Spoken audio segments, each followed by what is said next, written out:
सुबह का समय था। राधा रोज की तरह कुएं पर पानी भरने के लिए आज भी सबसे पहले पहुंच जाती है।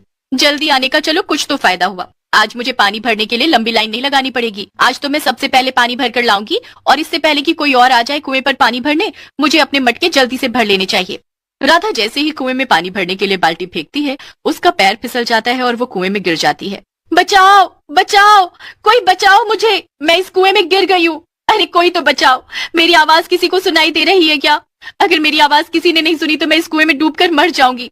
राधा की आवाज सुनकर गांव का एक लड़का गोपी दौड़ता हुआ कुएं के पास आता है और राधा को कुएं के अंदर गिरा देख हैरान रह जाता है।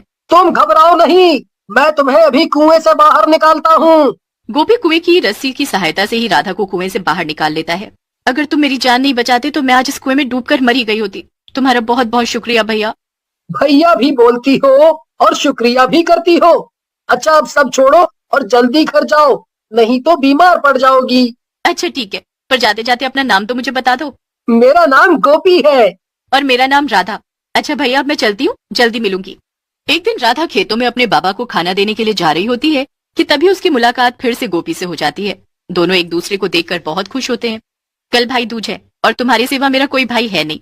भैया, क्या मैं कल तुम्हारे साथ भाई दूज मना सकती हूँ? हाँ हाँ, क्यों नहीं। कल हम दोनों साथ में मिलकर भाई दूज का त्योहार मनाएंगे।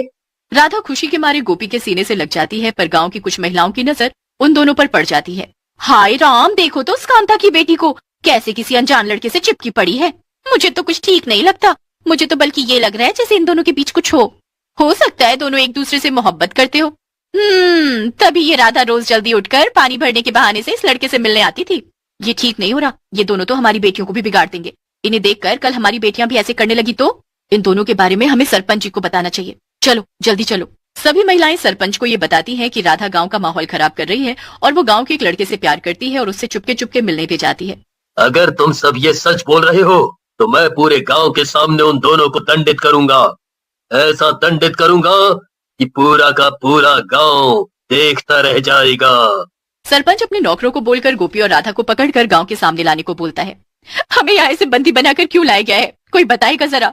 हमें हमें छोड़ो और जाने दो। हमने कोई गुनाह नहीं किया जो तुम लोग हमें ऐसे यहाँ लेकर आए हो। अभी थोड़ी देर में तुम दोनों को सब पता चल जाएगा। तभी राधा के माँ बाबा भी वहाँ रोते हुए आ जाते हैं। मेरी बेटी ने कुछ गलत नहीं किया, फिर उसे क्यों बंदी बनाया हुआ है, उसे छोड़ दो। तभी सरपंच वहाँ आ जाता है और पूरे गांव को ये बताता है कि राधा और गोपी एक दूसरे से मोहब्बत करते हैं और चुपके चुपके मिलते भी हैं। राधा और गोपी बहुत कोशिश करते हैं सच्चाई बताने की कि वो एक गलत फहमी में है।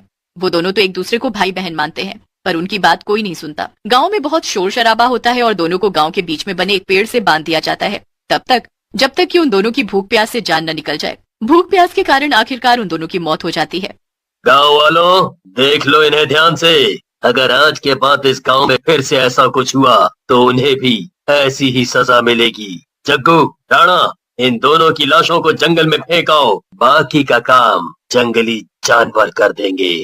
पूरा गांव मिलकर भी राधा और गोपी को नहीं बचा सका। वो सब तो बस तमाशा देखने में लगे थे। राधा और गोपी मर तो गए थे, पर उन दोनों की आत्माएं नहीं। जंगल में राधा और गोपी के शरीर से आत्माएं निकलकर बाहर आ जाती हैं और दोनों चुड़ैल और भूत में बदल जाते हैं। भैया भैया, ये क्या हो गया? हम मर चुके हैं। वो देखो, वहाँ सामने हमारी लाशें पड़ी है। हाँ बहन, और ये भी पता है कि हम खुद नहीं मरे, हमें मारा गया है। पर सबसे ज्यादा दुख मुझे तुम्हारे मरने का है। अरे अगर सजा देनी ही थी तो मुझे देते, मुझे मारते, पर तुम्हें ये सजा क्यों मिली? हमने जब कुछ गलत ही नहीं किया तो सजा कैसी? हम दोनों का सिर्फ भाई बहन का रिश्ता था, पर इन लोगों ने उसे गलत नाम देकर इस भाई बहन के रिश्ते को तार तार कर दिया। मैं इन्हें छोड़ूंगी नहीं, बदला तो लेकर रहूंगी। उसके बाद गांव में जब भी कोई त्योहार होता या शादी ब्याह, चुड़ैल उसे बर्बाद कर देती। आज गांव के पंडित की बेटी की शादी है। बारात गांव से कुछ दूरी पर ही होगी कि तभी भूत और चुड़ैल उनका रास्ता रोक कर खड़े हो जाते हैं। चुड़ैल भाइयों, आगे एक चुड़ैल खड़ी है, हमारा रास्ता रोके। बहुत गुस्से में भी दिखती है, लगता है हमें खा जाएगी। अगर जान बचानी है अपनी तो यहाँ से वापस लौट। चलो सब फिर जल्दी चलो, शादी तो बाद में भी हो जाएगी, अभी चलो। जैसे ही सभी बाराती पीछे मुड़ते हैं तो वहाँ भूत खड़ा होता है उनका रास्ता रोके। मर गए, आगे चुड़ैल है और पीछे भूत, अब हम कैसे निकलें यहाँ से? तुम्हारी हिम्मत कैसे हुई इस गांव में कदम रखने की? क्या तुम्हें पता नहीं कि इस गांव में खुशियां कदम नहीं रखती? फिर ये बैंड बाजा क्यों? देखो, हमें इस बारे में कुछ नहीं पता था। अगर हमें पता ही होता तो हम इस गांव की लड़की को कभी पसंद नहीं करते। हमसे बहुत बड़ी भूल हो गई, हमें जाने दो। चुड़ैल गुस्से से चिल्लाती है और सभी बारातियों को वहाँ से भगा देती है। इसकी खबर गांव में सभी को पता चल जाती है। हे भगवान, ये क्या हो गया? मेरी बेटी की बारात क्या कभी नहीं आएगी इस गांव में? क्या उसकी शादी नहीं होगी? पंडित जी, हिम्मत से काम लो। और आप ऐसा काहे सोच रहे हो? हैं? ये सब उस चुड़ैल और भूत का किया हुआ है। उन दोनों ने ही बारात को गांव से भगा दिया। महीनों से इस गांव में खुशहाली नहीं आई। जब भी कोई खुशी मनाता है, वो चुड़ैल उसे दुख में बदल देती है। अब हम कर भी क्या सकते हैं? अगर अपने परिवार को सुरक्षित देखना है तो चुपचाप घर में बैठे रहो। जो भी खुशी मनानी है घर के अंदर छुपकर बस। गांव के लोग अपनी अपनी सही गलत सुनाकर अपने अपने घर चले जाते हैं। अगले दिन सुबह सुबह चुड़ैल और भूत पहुंच जाते हैं सरपंच के घर। सरपंच, सच बता, घर के अंदर चुपके चुपके ये दिए किसके लिए जलाए जा रहे हैं? बता, नहीं तो तेरी गर्दन तोड़ दूंगी। वो शहर से आज मेरा बेटा आ रहा है। बस उसी के आने की खुशी में वो बस आने ही वाला होगा। मैं तुम्हारे आगे हाथ जोड़ता हूँ, तुम उसे कोई नुकसान मत पहुँचाना। तभी अंदर से सरपंच की बेटी मनोरमा आ जाती है। मेरे पिताजी को छोड़ दो, उन्हें मत मारो। उन्होंने तुम्हारा क्या बिगाड़ा है जो तुम उन्हें मार रही हो? उनकी गर्दन छोड़ दो। तभी बाहर से सरपंच के बेटे सागर की आवाज आती है। पिताजी, मनोरमा, तुम सब कहाँ हो? देखो, मैं आ गया। लो, आ गया तुम्हारा बेटा सरपंच। मैं अभी जा रही हूँ, पर कल जरूर आऊंगी। तीनों को एक साथ मारने में बहुत खुशी होगी। चुड़ैल और भूत पीछे वाले रास्ते से बाहर ही निकले होंगे कि मनोरमा दौड़कर अपने भैया के गले लग जाती है। भैया, भैया आप आ गए। मैं कब से तुम्हारा इंतजार कर रही थी। मैं आता कैसे नहीं? भाई दूज आने वाला है, हम साथ में ये त्योहार मनाते हैं ना। चुड़ैल मनोरमा और सागर की बातें सुन लेती है। वो दौड़कर वापस आती है और दोनों को गांव के बीचों बीच खींच कर ले जाती है। ये तुम क्या कर रही हो? उन्हें छोड़ दो। नहीं छोड़ूंगी, क्योंकि इन दोनों ने अपराध किया है, बहुत बड़ा अपराध।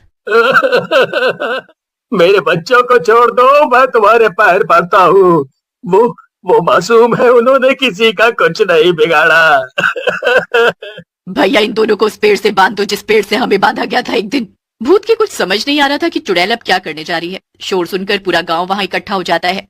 गांव वालों देखो, मैंने इन दोनों को रंगे हाथों पकड़ा है। ये दोनों एक दूसरे से मोहब्बत करते हैं, इसलिए इन दोनों को तो सजा मिलनी चाहिए। अरे ये तुम क्या बोल रही हो? ये दोनों तो भाई बहन है। इतना गंदा लांछन मत लगाओ मेरे बच्चों पर। राधा, छोड़ दो उन्हें, जाने दो। हमारे साथ जो हुआ वो शायद हमारी किस्मत में था। चलो, हम अपनी दुनिया में लौट चलते हैं। मेरा कोई भाई नहीं था। मैंने तो बस तुम्हें अपना भाई ही माना था। भले ही हमारा रिश्ता खून का नहीं था, पर इन गांव वालों की गंदी सोच ने इस रिश्ते को कितना घिनौना नाम दिया। जी, घिन आती है मुझे ऐसे लोगों पर। जब भूत और चुड़ैल आपस में बातें कर रहे थे तो गांव के सभी लोगों को समझ आ गया कि वो चुड़ैल राधा और भूत गोपी है। मुक्ति न मिलने की वजह से वो दोनों इस रूप में भटक रहे थे। तभी राधा की माँ चुड़ैल के पास जाती है और उसे अपने गले लगा लेती है। माँ, तुमने मुझे पहचाना? मैं राधा हूँ, तुम्हारी राधा। ये दुनिया बहुत बुरी है। अच्छा हुआ जो मैं मर गई, पर मरने के बाद भी पता नहीं मुझे शांति क्यों नहीं मिली। मैं हाथ जोड़कर तुम सबसे प्रार्थना करती हूँ, और सरपंच जी आपसे भी। अगर अपने बच्चों की जिंदगी चाहते हो तो मेरी बेटी के पैर पकड़कर उससे माफी मांगो। पूरा गांव और सरपंच चुड़ैल और भूत से माफी मांगते हैं। चुड़ैल शांत हो जाती है और सबको माफ भी कर देती है। मेरी आखिरी इच्छा अधूरी रह गई थी माँ। ये गोपी जिसे मैंने भाई माना था, उसके साथ भाई दूज नहीं मना सकी। आज फिर से वही भाई दूज का दिन है। मैं अपने भाई के माथे पर तिलक लगाना चाहती हूँ। सागर खुद अपने हाथों से तिलक की थाली सजा कर लाता है और चुड़ैल को देते हुए बोलता है। आज के बाद तुम्हारा एक नहीं, दो भाई हैं। हाँ, मुझे भी तिलक करो। आज से हम दोनों तुम्हारे भाई हैं, और भगवान से मैं विनती करता हूँ कि अगले जन्म में मुझे तुम जैसी बहन मिले। चुड़ैल आंखों में आंसू लिए खुशी खुशी अपना भाई दूज का त्योहार मना